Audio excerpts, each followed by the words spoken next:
Hi guys, so in case you're wondering, yes, I am wearing the same outfit from Sunday because I'm filming this video on Sunday and it's coming out Tuesday because I'm going to be starting a new segment on my channel where I'm going to read a chapter of Harry Potter to you guys every Tuesday until I finish the entire series. Harry Potter's been a big part of my life for quite a while now, and I feel like it's weird for me that I haven't talked about it more. So we're starting with the first one, of course, Sorcerer's Stone, which is when I fell in love. So let's get to it. Chapter 1, The Boy Who Lived. Mr. and Mrs. Dursley of number 4 Privet Drive were proud to say they were perfectly normal, thank you very much. They were the last people you'd expect to be involved in anything strange or mysterious, because they just didn't hold with such nonsense. Mr. Dursley was the director of a firm called Grunnings, which made drills. He was a big, beefy man with hardly any neck, although he did have a very large mustache. Mrs. Dursley was thin and blonde, and had nearly twice the usual amount of neck, which came in very useful as she spent so much of her time craning over garden fences, spying on the neighbors. The Dursleys had a small son called Dudley, and in their opinion there was no finer boy anywhere. The Dursleys had everything they wanted, but they also had a secret, and their greatest fear was that somebody would discover it. They didn't think they could bear it if anyone found out about the Potters. Mrs. Potter was Mrs. Dursley's sister, but they hadn't met for several years. In fact, Mrs. Dursley pretended she didn't have a sister, because her sister and her good-for-nothing husband were as un-Dursleyish as it was possible to be. The Dursleys shuddered to think what the neighbors would say if the Potters arrived in the street.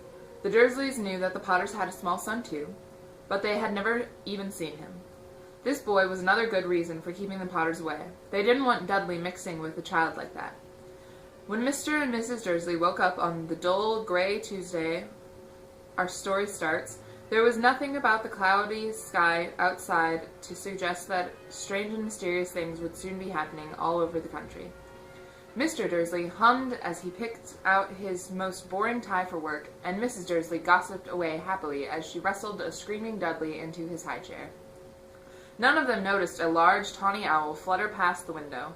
At 8:30, Mr. Dursley picked up his briefcase, pecked Mrs. Dursley on the cheek, and tried to kiss Dudley goodbye, but missed, because Dudley was now having a tantrum and throwing his cereal at the walls. "Little tyke," chortled Mr. Dursley as he left the house. He got into his car and backed out of number 4's drive. It was on the corner of the street that he noticed the first sign of something peculiar, a cat reading a map. For a second, Mr. Dursley didn't realize what he had seen. Then he jerked his head around to look again. There was a tabby cat standing on the corner of Privet Drive, but there wasn't a map in sight. What could he have been thinking of? It must have been a trick of the light. Mr. Dursley blinked and started the car, Mr. Dursley blinked and stared at the cat. It stared back. As Mr. Dursley drove around the corner and up the road, he watched the cat in his mirror. It was now reading the sign that said Privet Drive. No, looking at the sign. Cats couldn't read maps or signs. Mr. Dursley gave himself a little shake and put the cat out of his mind. As he drove toward town, he thought of nothing except a large order of drills he was hoping to get that day. But on the edge of town, drills were driven out of his mind by something else. As he sat in the usual morning traffic jam, he couldn't help noticing that there seemed to be a lot of strangely dressed people about. People in cloaks. Mr. Dursley couldn't bear people who dressed in funny clothes. The get-ups you saw on young people. He supposed this was some stupid new fashion. He drummed his fingers on the steering wheel, and his eyes fell on a huddle of these weirdos standing quite close by. They were whispering excitedly together. Mr. Dursley was enraged to see that a couple of them weren't young at all. Why, that man had to be older than he was, and wearing an emerald green cloak. The nerve of him. But then it struck Mr. Dursley that this was probably some silly stunt. These people were obviously collecting for something. Yes, that would be it. The traffic moved on, and a few minutes later, Mr. Dursley arrived in the Grunnings parking lot, his mind back on drills. Mr. Dursley always sat with his back to the window in his office on the 9th floor. If he hadn't, he might have found it harder to concentrate on drills that morning. He didn't see the owls swooping in broad daylight, though people down in the street did. They pointed and gazed open-mouthed as owl after owl sped overhead. Most of them had never seen an owl, even at nighttime. Mr. Dursley, however, had a perfectly normal owl-free morning. He yelled at 5 different people. He made several important telephone calls and shouted a bit more. He was in a very good mood until lunchtime, when he thought he'd stretch his legs and walk across the road to buy himself a bun from the bakery. He'd forgotten all about the people in cloaks until he passed a group of them next to the baker's. He eyed them angrily as he passed. He didn't know why, but they made him uneasy. This bunch were whispering excitedly too, and he couldn't see a single collecting tin. It was on his way back past them, clutching a large donut in a bag, that he caught a few words of what they were saying. The Potters, that's right, that's what I heard. Yes, their son, Harry. Mr. Dursley stopped dead. Fear flooded him. He looked back at the whisperers as if he wanted to say something to them, but thought better of it. He dashed back across the road, hurried up to his office, snapped at his secretary not to disturb him, seized his telephone, and had almost finished dialing his home number when he changed his mind. He put the receiver back down and stroked his mustache, thinking. No, he was being stupid. Potter wasn't such an unusual name. He was sure there were lots of people called Potter, who had a son called Harry. Come to think of it, he wasn't even sure his nephew was called Harry. He'd never even seen the boy. It might have been Harvey or Harold. There was no point in worrying Mrs. Dursley. She always got so upset at any mention of her sister. He didn't blame her, if he'd had a sister like that. But all the same, those people in cloaks. He found it a lot harder to concentrate on drills that afternoon, and when he left the building at 5 o'clock, he was still so worried that he walked straight into someone just outside the door. Sorry, he grunted, as the tiny old man stumbled and almost fell. It was a few seconds before Mr. Dursley realized that the man was wearing a violet cloak. He didn't seem at all upset at being almost knocked to the ground. On the contrary, his face split into a wide smile, and he said in a squeaky voice that made passer-by stare, "Don't be sorry, my dear sir, for nothing could upset me today. Rejoice, for you know who has gone at last. Even muggles like yourself should be celebrating this happy, happy day." And the old man hugged Mr. Dursley around the middle and walked off. Mr. Dursley stood rooted to the spot. He had been hugged by a complete stranger. He also thought he had been called a muggle, whatever that was. He was rattled. He hurried to his car and set off for home, hoping he was imagining things, which he had never hoped before because he didn't approve of imagination. As he pulled into the driveway of number 4, the first thing he saw, and it didn't improve his mood, was the tabby cat he'd spotted that morning. It was now sitting on his garden wall. He was sure it was the same one. It had the same markings around its eyes. "Shoo!" said Mr. Dursley loudly. The cat didn't move. It just gave him a stern look. Was this normal cat behavior? Mr. Dursley wondered. Trying to pull himself together, he let himself into the house. He was still determined not to mention anything to his wife. Mrs. Dursley had had a nice, normal day. She told him over dinner all about Mrs. Next Door's problems with her daughter and how Dudley had learned a new word, won't. Mr. Dursley tried to act normally. When Dudley had been put to bed, he went into the living room in time to catch the last report on the evening news. And finally, birdwatchers everywhere have reported that the nation's owls have been behaving very unusually today. Although owls normally hunt at night and are hardly ever seen in daylight, there have been hundreds of sightings of these birds flying in every direction since sunrise. Experts are unable to explain why the owls have suddenly changed their sleeping pattern. The newscaster allowed himself a grin. Most mysterious. And now over to Jim McGuffin with the weather. Going to be any more showers of owls tonight, Jim? Well, Ted, said the weatherman, I don't know about that, but it's not only the owls that have been acting oddly today. Viewers as far as Kent, Yorkshire, and Dundee have been phoning in to tell me that instead of the rain I promised yesterday, they've had a downpour of shooting stars. Perhaps people have been celebrating bonfire night early. It's not until next week, folks, but I can promise a wet night tonight. Mr. Dursley sat frozen in his armchair. Shooting stars all over Britain, owls flying by daylight, mysterious people in cloaks all over the place, and a whisper about the Potters. Mrs. Dursley came into the living room carrying 2 cups of tea. It was no good. He'd have to say something to her. He cleared his throat nervously. Petunia, dear, you haven't heard from your sister lately, have you? As he had expected, Mrs. Dursley looked shocked and angry. After all, they normally pretended she didn't have a sister. No, she said sharply. Why? Funny stuff on the news, Mr. Dursley mumbled. Owls, shooting stars, and there were lots of funny-looking people in town today. So? Snapped Mrs. Dursley. Well, I just thought maybe it was something to do with, her crowd. Mrs. Dursley sipped her tea through pursed lips. Mr. Dursley wondered whether he dared tell her he'd heard the name Potter. He decided he didn't dare. Instead, he said as casually as he could, "Their son. He'd be about Dudley's age now, wouldn't he?" "I suppose so," said Mrs. Dursley stiffly. "What's his name again?" "Howard, isn't it?" "Harry. Nasty common name, if you ask me." "Oh, yes," said Mr. Dursley, his heart sinking horribly. "Yes, I quite agree." He didn't say another word on the subject as they went upstairs to bed. While Mrs. Dursley was in the bathroom, Mr. Dursley crept to the bedroom window and peered down into the front garden. The cat was still there. It was staring down Privet Drive as though it were waiting for something. Was he imagining things? Could all this have anything to do with the Potters? If it did, if it got out that they were related to a pair of, well, he didn't think he could bear it.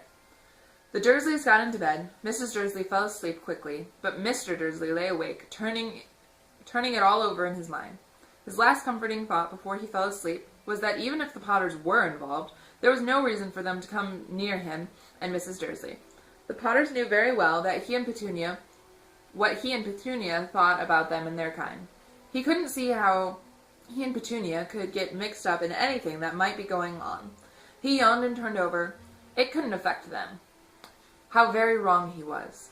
Mr. Dursley might have been drifting into an uneasy sleep, but the cat on the wall outside was showing no sign of sleepiness. It was sitting as still as a statue, its eyes fixed unblinkingly on the far corner of Privet Drive. It didn't so much as quiver when a car door slammed on the next street, nor when two owls swooped overhead. In fact, it was nearly midnight before the cat moved at all. A man appeared on the corner the cat had been watching. Apparently, so suddenly and silently, you'd have thought he just popped out of the ground. The cat's tail twitched and its eyes narrowed. Nothing like this man had ever been seen on Privet Drive. He was tall, thin, and very old. Judging by the silver of his hair and beard, which were both long enough to tuck into his belt. He was wearing long robes and a purple cloak that swept the ground, and high-heeled buckled boots. His blue eyes were light bright and sparkling behind half-moon spectacles, and his nose was very long and crooked, as though it had been broken at least twice. This man's name was Albus Dumbledore. Albus Dumbledore didn't seem to realize that he had just arrived in a street where everything from his name to his boots was unwelcome. He was very busy rummaging in his cloak, looking for something. But he did seem to realize he was being watched, because he looked up suddenly at the cat, which was still staring at him from the other end of the street. For some reason, the sight of the cat seemed to amuse him. He chuckled and muttered, "I should have known." He found what he was looking for in his inside pocket. It seemed to be a silver cigarette lighter. He flicked it open, held it up in the air, and clicked. The nearest street lamp went out with a little pop. He clicked it again. The next lamp flickered into darkness. 12 times he clicked the put-outer until the only light left on the whole street were two tiny pinpricks in the distance, which were the eyes of the cat watching him. If anyone looked out of their window now, even beady-eyed Mrs. Dursley, they wouldn't be able to see anything that was happening down on the pavement. Dumbledore slipped the put-outer back inside his cloak and set off down the street toward number 4, where he sat down on the wall next to the cat. He didn't look at it, but after a moment he spoke to it. "Fancy seeing you here, Professor McGonagall." He turned to smile at the tabby, but it had gone. Instead, he was smiling at a rather severe-looking woman who was wearing square glasses exactly the shape of the markings the cat had had around its eyes. She, too, was wearing a cloak, an emerald one. Her black hair was drawn into a tight bun. She looked distinctly ruffled. "How did you know it was me?" she asked. "My dear Professor, I've never seen a cat sit so stiffly." "You'd be stiff if you'd been sitting on a brick wall all day," said Professor McGonagall. "All day? When you could have been celebrating? I must have passed a dozen feasts and parties on my way here." Professor McGonagall sniffed angrily. "Oh yes, everyone's celebrating all right," she said impatiently. "You'd think they'd be a bit more careful, but no. Even the Muggles have noticed something's going on. It was on their news." She jerked her head back at the Dursleys' dark living room window. "I heard it. Flocks of owls, shooting stars. Well, they're not completely stupid. They were bound to notice something. Shooting stars down in Kent. I'll bet that was Daedalus Diggle. He never had much sense." "You can't blame them," said Dumbledore gently. "We've had precious little to celebrate for 11 years. "I know that, said Professor McGonagall irritably. "But that's no reason to lose our heads. People are being downright careless. Out on the streets in broad daylight, not even dressed in muggle clothes, swapping rumors. She threw a sharp sideways glance at Dumbledore here, as though hoping he was going to tell her something, but he didn't. So she went on.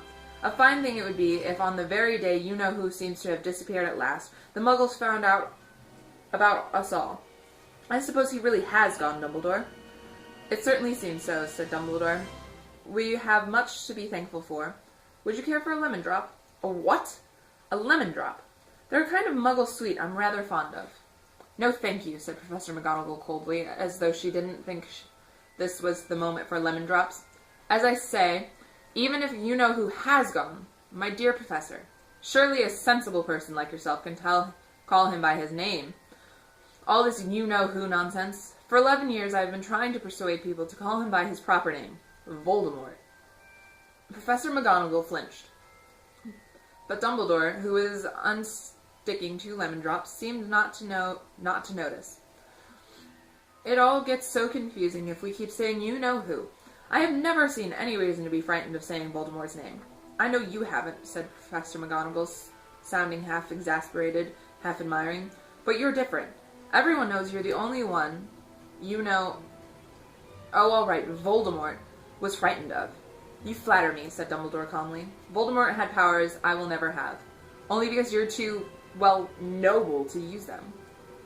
It's lucky it's dark. I haven't blushed so much since Madame Humphrey told me she liked my new earmuffs. Professor McGonagall shot a sharp look at Dumbledore and said, The owls are nothing next to the rumors that are flying around. You know what everyone's saying about why he's disappeared, about what finally stopped him? It seemed that Professor McGonagall had reached the point she was most anxious to discuss. The real reason she had been waiting on a cold, hard wall all day. For neither as a cat nor as a woman had she fixed Dumbledore with such a piercing stare as she did now. It was plain that whatever everyone was saying, she was not going to believe it until Dumbledore told her it was true. Dumbledore, however, was choosing another lemon drop and did not answer. What they're saying, she pressed on, is that last night Voldemort turned up in Godric's Hollow, where he went to find the Potters. The rumor is that Lily and James Potter that they're dead. Dumbledore bowed his head. Professor McGonagall gasped. Lily and James? I can't believe it. I didn't want to believe it. Oh, Albus. Dumbledore reached out and patted her on the shoulder. I know, he said heavily. Professor McGonagall's voice trembled as she went on. That's not all. They're saying he tried to kill the Potter's son, Harry, but he couldn't. He couldn't kill that little boy. No one knows why or how, but they're saying that when he couldn't kill Harry Potter, Voldemort's power somehow broke, and that's why he's gone. Dumbledore nodded glumly. It's true? Faltered Professor McGonagall. After all he's done, all the people he's killed, he couldn't kill a little boy? It's just astounding. Of all the things to stop him. But how in the name of heaven did Harry survive? We can only guess, said Dumbledore. We may never know. Professor McGonagall pulled out a lace handkerchief and dabbed her eyes beneath her spectacles. Dumbledore gave a great sniff as he took a golden watch from his pocket and examined it. It was a very odd watch. It had 12 hands but no numbers. Instead, little planets were moving around the edge. It must have made sense to Dumbledore, though, because he put it back in his pocket and said, Hagrid's late. I suppose it was he who told you I'd be here, by the way. Yes, said Professor McGonagall. I don't suppose you're going to tell me why you're here, of all places. I've come to bring Harry to his aunt and uncle. They're the only family he has left now. You can't mean the people who live here, cried Professor McGonagall, jumping to her feet and pointing at number 4. Dumbledore, you can't. I've been watching them all day. You couldn't find 2 people who are less like us. And they've got the son. I saw him kicking his mother all the way up the street, screaming for sweets. Harry Potter, come and live here. It's the best place for him, said Dumbledore firmly. His aunt and uncle will be able to explain everything to him when he's older. I've written them a letter. A letter? Repeated Professor McGonagall faintly, sitting back down on the wall. Really, Dumbledore, you think you can explain all this in a letter? These people will never understand him. He'll be famous, a legend. I wouldn't be surprised if today was known as Harry Potter Day in the future. There will be books written about Harry. Every child in our world will know his name. Exactly, said Dumbledore, looking very seriously over the top of his half-moon glasses. It would be enough to turn any boy's head. Famous before he can walk and talk. Famous for something he won't even remember. Can't you see how much better off he'll be growing up away from all that until he's ready to take it? Professor McGonagall opened her mouth, changed her mind, swallowed, and then said, Yes, you're right, of course. But how is the boy getting here, Dumbledore? She eyed his cloak suddenly, as though she thought he might be hiding Harry underneath it. Hagrid's bringing him. You think it wise to trust Hagrid with something as important as this? I would trust Hagrid with my life, said Dumbledore. I'm not saying his heart isn't in the right place, said Professor McGonagall grudgingly, but you can't pretend he's not careless. He does tend to... What was that? A low rumbling sound had broken the silence around them. It grew steadily louder as they looked up and down the street for some sign of headlight. It swelled to a roar as they both looked up at the sky, and a huge motorcycle fell out of the air and landed on the road in front of them. If the motorcycle was huge, it was nothing to the man sitting astride it. He was almost twice as tall as a normal man, and at least 5 times as wide. He looked simply too big to be allowed, and so wild. Long tangles of bushy black hair and beard hid most of his face. He had hands the size of trash can lids, and his feet in their leather boots were like baby dolphins. In his vast muscular arms he was holding a bundle of blankets. Hagrid, said Dumbledore, sounding relieved, at last. And where did you get that motorcycle? Borrowed it, Professor Dumbledore, sir, said the giant, climbing carefully off the motorcycle as he spoke. Young Sirius Black lent it to me. I've got him, sir. No problems, were there? No, sir. House was almost destroyed, but I got him out all right before the Muggles started swarming around. He fell asleep as we was flying over Bristol. Dumbledore and Professor McGonagall bent forward over the bundle of blankets inside. Inside, just visible, was a baby boy fast asleep. Under a tuft of jet black hair over his forehead, they could see a curiously shaped cut, like a bolt of lightning. Is that where? Whispered Professor McGonagall. Yes, said Dumbledore. He'll have that scar forever. Couldn't you do something about it, Dumbledore? Even if I could, I wouldn't. Scars come in handy. I have one myself above my left knee that is a perfect map of the London Underground. Well, give him here, Hagrid. We'd better get this over with. Dumbledore took Harry in his arms and turned toward the Dursleys' house. Could I say goodbye to him, sir? Asked Hagrid. He bent his great shaggy head over Harry and gave him what must have been a very scratchy, whiskery kiss. Then suddenly Hagrid let out a howl like a wounded dog. Shh! Hissed Professor McGonagall. You'll wake the Muggles. Sorry, sobbed Hagrid, taking out a large spotted handkerchief and burying his face in it. But I can't stand it. Lily and James dead, and poor little Harry off to live with the Muggles. Yes, it's all very sad, but get a grip on yourself, Hagrid, or we'll be found, Professor McGonagall whispered, patting Hagrid gingerly on the arm, as Dumbledore stepped over the low garden wall and walked to the front door. He laid Harry gently on the doorstep, took a letter out of his cloak, tucked it inside Harry's blankets, and then came back to the other two. For a full minute the 3 of them stood and looked at the little bundle. Hagrid's shoulders shook, Professor McGonagall blinked furiously, and the twinkling light that usually shone from Dumbledore's eyes seemed to have gone out. Well, said Dumbledore finally, that's that. We have no business staying here. We may as well go and join the celebrations. Yeah, said Hagrid in a very muffled voice. I'll be taking Sirius his bike back. Good night, Professor McGonagall. Professor Dumbledore, sir. Wiping his streaming eyes on his jacket sleeve, Hagrid swung himself onto the motorcycle and kicked the engine to life. With a roar, it rose into the air and off into the night. I shall see you soon, I expect, Professor McGonagall, said Dumbledore, nodding to her. Professor McGonagall blew her nose in reply. Dumbledore turned and walked back down the street. On the corner he stepped and took out the silver put-outer. He clicked it once, and 12 balls of light sped back to their street lamps, so that Privet Drive glowed suddenly orange, and he could make out a tabby cat slinking around the corner at the other end of the street. He could just see the bundle of blankets on the step of number 4. Good luck, Harry, he murmured. He turned on his heel, and with a swish of his cloak he was gone. A breeze ruffled the neat hedges of Privet Drive, which lay silent and tidy under the inky sky, the very last place you would expect astonishing things to happen. Harry Potter rolled over inside his blankets without waking up. One small hand closed on the letter beside him, and he slept on, not knowing he was special, not knowing he was famous, not knowing he would be woken in an hour's time by Mrs. Dursley's scream as she opened the front door to put out the milk bottles, nor that he would spend the next few weeks being prodded and pinched by his cousin Dudley. He couldn't know that at this very moment, people meeting in secret all over the country were holding up their glasses and saying in hushed voices, "To Harry Potter, the boy who lived." Thank you guys for watching, and if you liked this segment, tune in next Tuesday, and I will be reading the next chapter. But until then, bye guys!